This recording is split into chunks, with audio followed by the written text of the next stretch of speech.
Next question. Sabi nyo, pabalik kayo sana sa Singapore from Batam. Kaya lang nahuli na kayo sa Batam. Opo. So bago Batam, Indonesia, nasa Singapore na kayo. Nasa Singapore na kayo, ba't pa kayo nag-Indonesia? Kasi sabi ni Wesley, gusto daw siya pasyal sa iba lugar. Hindi pa ba sapat yung pasyal sa Singapore? Kaya nauna na siya sa Indonesia. Oh, sabi ni Sen Joel last time, ang gustong pagpasyalan ni Wesley ay sa Singapore. Sinabi mo last Okay, one related question from Sen Joel. I just wanted to put on record, Madam Chair, I don't even need to ask questions because I will wait for my turn. It's just that last hearing, Madam Chair, Ms. Sheila Go made mention about it. I distinctly remember it. I'm sure the committee secretariat would bail me out. Ang sabi mo, Sheila, ang sabi ni Wesley, bored siya doon sa pinanggalingan nyo, kaya kayo nagpuntang Singapore. Yun ang sinabi mo last Ms. Sheila, huwag niyong interruptin ang senador, no? And wait to be acknowledged.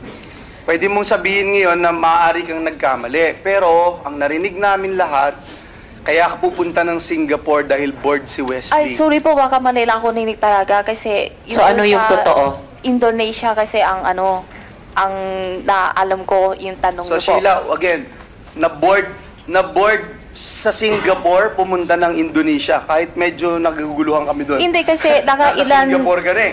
So po, Tapos gusto mong pupunta sa Indonesia. kasi Okay. nakailan days na po kami sa Singapore. Okay, kaya na-board. Oh, hindi. Meron din po. Kasi Ikaw, hindi ka nakailan ba araw na kami naboboard sa sa Singapore storya mo, kasi Sheila? hindi pwede kasi lampas ata isang buwan sa Singapore. Ms. Sheila, nagugulat ako. Well, buti na rin, tulad ng naming mga Pilipino, bilang isang Asian din, nakakayanin nyo pang tumawa. Kahit sa prospect na 500 years na pagkabilanggo kung ma-convict kayo sa kahit isang count lamang ng money laundering, kahit sa low end na 7 years. Sana seryosohin nyo po itong hearing na ito, dahil hindi lang ang Senado, hindi lang ang House, nag-e-effort mag-imbestiga, pati yung mga executive at constitutional body, sobrang interesado sa mga kaso ninyo. At dapat sa maikling panahon na lamang ng aming investigasyon, at yung maikling panahon na lamang posible ng executive at ng constitutional bodies ng Pilipinas, pag-isipan yung mabuti, humingi kayo ng payo sa abogado nyo, pag-isipan yung mabuti, mag-cooperate seriously sa investigasyong ito. Kung gusto nyong medyo mabawasan yung pasakit, no, na maaring saluhin ninyo dahil sa consequences ng inyong mga iniimbestiga namin ginawa ninyo.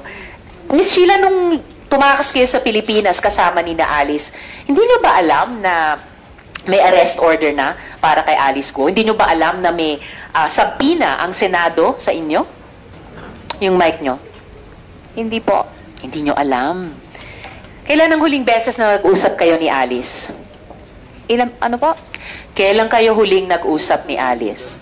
Kailan? Sa Pilipinas po? Kahit saan. Kailan kayo kailan at saan kayo huling nag-usap ni Alice? Yun sa Indonesia po. 19 o 20 yung hiwalay po kami. 19 or 20 July. Si Wesley, kailan kayo huling at saan huling nag-usap ni Wesley? Parehas din po. Pareho. Ms. Sheila, binibigyan kita ng isa pang pagkakataon at this point in time, ha? Ano po ba yung totoong hindi nyo nasabi sa amin? Alalahanin nyo, you are under oath dito sa aming subcommittee at nandito rin ang AMLAC at ang iba pang government agencies na naghain na ng kaso laban sa inyo para sa money laundering. For starters, baka may iba dyan, nakakasuhan pa kayo ng iba. Ano pa yung pwede nyong sabihing totoo sa amin at sa kanila bilang tulong nyo sa investigasyong ito? Wala po, kasi wala ko alam. Okay. Well, hindi po ako naniniwalang wala na kayong alam bukod sa sinabi nyo na sa akin. And I really regret na hindi kayo mas makatotohanan at mas helpful sa committee ito. Yung subcommittee namin, tulad ng Committee on Women, kayang-kaya naming mag-appreciate kapag nagsasabi ng totoong isang witness. Maalala ng mga colleagues ko, halimbawa, yung isang witness dun sa Committee on Women, yung dating accountant ni Alice Go, siya, pinaniwalaan namin siya at nirelease namin siya sa detention dito sa Senado. Dahil sa hearing, yung pagkakataong binigay namin sa kanya na magsabi ng totoo, sinamantala niya yung pagkakataong iyon. And I bet appreciated din yun ng mga executive agencies na nakarinig sa kanya, si Miss Nancy Gamo. Unfortunately, Miss Sheila, hindi kayo katulad niya na makatotohanan. And well, yung kapalaran nyo ay nasa kamay nyo naman. Nasa kamay nyo lamang, wala sa kamay namin. So I advise you, isipin nyo hanggat matapos itong hearing ngayong araw, magkonsulta kayo sa abogado ninyo kung gusto nyong maging mas makatotohanan sa amin at mas helpful sa hearing na to at sa investigasyon ng executive. Okay, Ms. Sheila? Pag-isipan nyong mabuti yan. Mga tanong naman po. Madam Chair, Yes, and Joel, follow up one related dun question. Isa lang po, Madam Chair. Una, Madam Chair, gusto kong sabihin that I totally agree with you na yung aking human discernment na makita kung ang isang tao ay nagsisinungaling o hindi, kung ang isang tao ay may tinatagong impormasyon, klarong-klaro, Sheila, klarong-klaro na may tinatago ka. Gusto lang namin paalala sa'yo, yung 87 counts, isang kaso mo pa lang yon.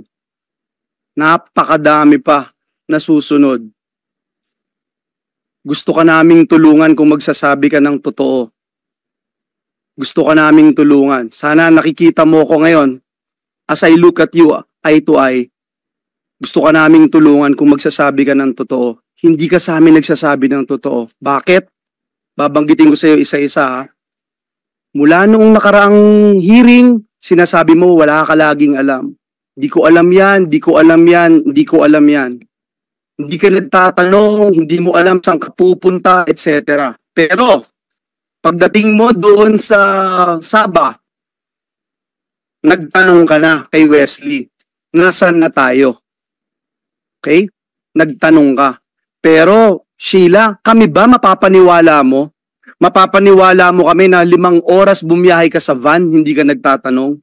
Sumakay ka sa small boat ng ilang oras ulit, 5 oras, hindi ka nagtatanong. Dun sa big boat na ilang araw kang nandun, hindi ka pa rin nagtatanong. Sumakay ka ulit ng small boat, hindi ka pa rin nagtatanong. Tapos sasabihin mo sa amin, pagdating mo dun sa Sabah, after so many days of traveling, dun ka palang magtatanong. Gusto mo maniwala kami sa'yo? Pangalawa, binanggit mo kanina dun sa Pangasinan, farm namin. Exact words mo, farm namin, Madam Chair. Yun ang sinabi mo, farm namin. Pero wala kang masabi kung anong farm. Yung pinakita sa iyo ni Madam Chair, sasabihin mo, wala ka lang alam. Bakit? Kasi yun ang most convenient na pwede mong sabihin, wala akong alam. Pero Sheila, 2019, Madam Chair, natatandaan niya yung Filipino food na kinain nila bago magkaroon ng pandemya. Natatandaan niya lahat. Eh Sheila, may amnesia ka ba? Madam Chair,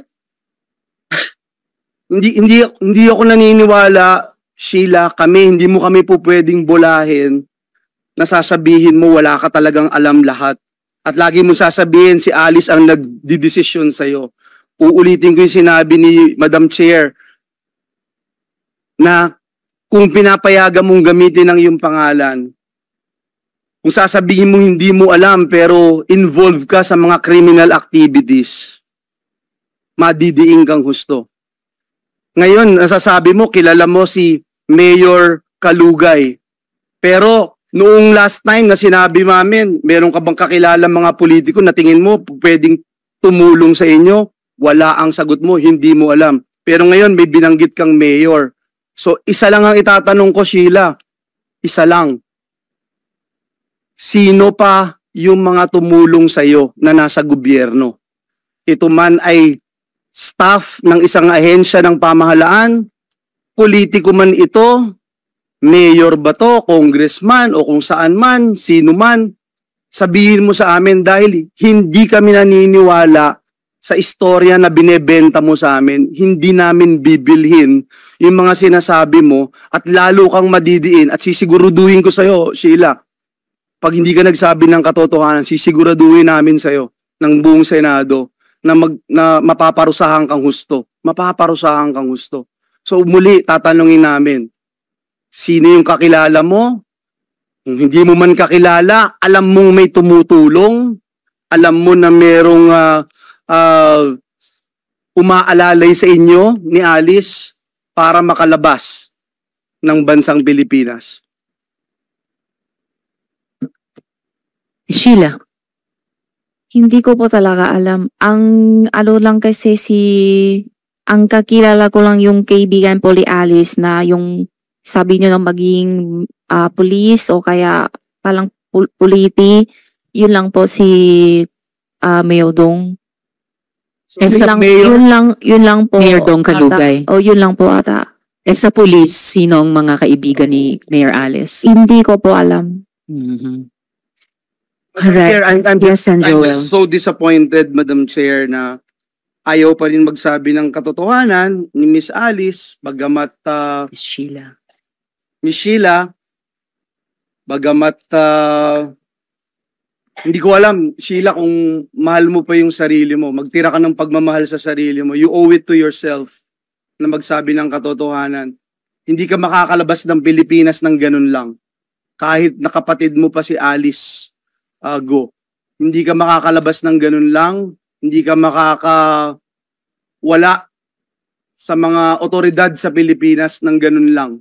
Nasasabihin mong wala kang alam o walang tumutulong sa iyo. Hindi paniniwalaan yun, Alice. Salamat, Sen Joel. Salamat. So Miss Sheila, isipin mo lahat ng sinasabi namin sa inyo habang tumatakbo pa itong hearing na ito. At magkonsulta ka sa abogado mo. Dahil yung sinabi ng AMLAC na posibleng i-sentensya sa inyo ay mula 609 years hanggang 1,218 years. Lampas-lampas sa lifetime ng isang tao. So isipin yung mabuti kung worth it